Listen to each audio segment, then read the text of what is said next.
Problem number 2 from the worksheet. Alright, I've got the sign with dimensions as shown on the diagram in the problem. My strategy is I'm going to sum up the forces in the x and y direction, and then I'm going to find torque.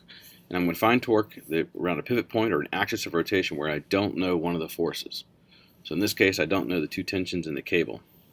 So I'll start with the free body diagram. I'll make it nice and simple.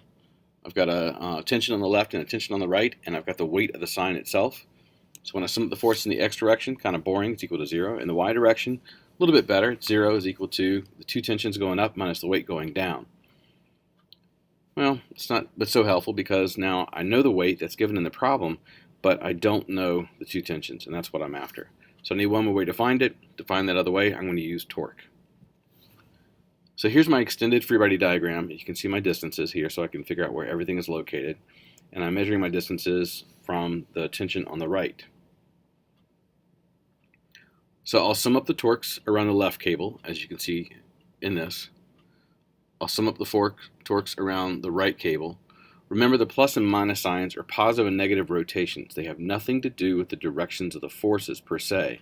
It's about the direction the forces cause my extended free body diagram to rotate around my axis of rotation.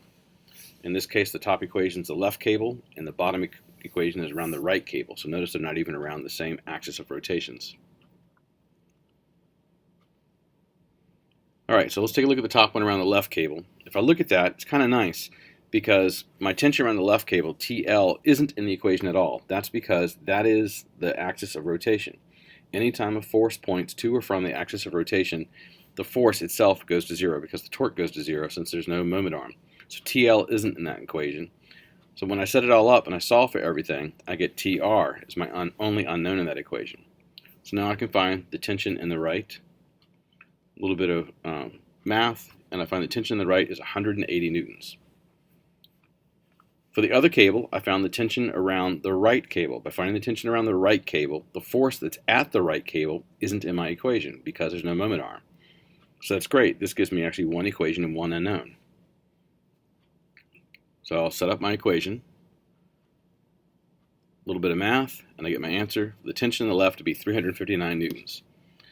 So when I summed up the forces in the x and y direction, this is just a habit, something to do in case it can give me something really quick.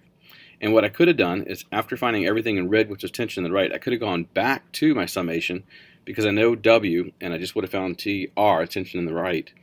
And then, using those two variables, I could have easily calculated the tension in the left. But instead, I just wanted to show you how you could use torque twice to find it without ever having to use summing up the forces in the x and y direction.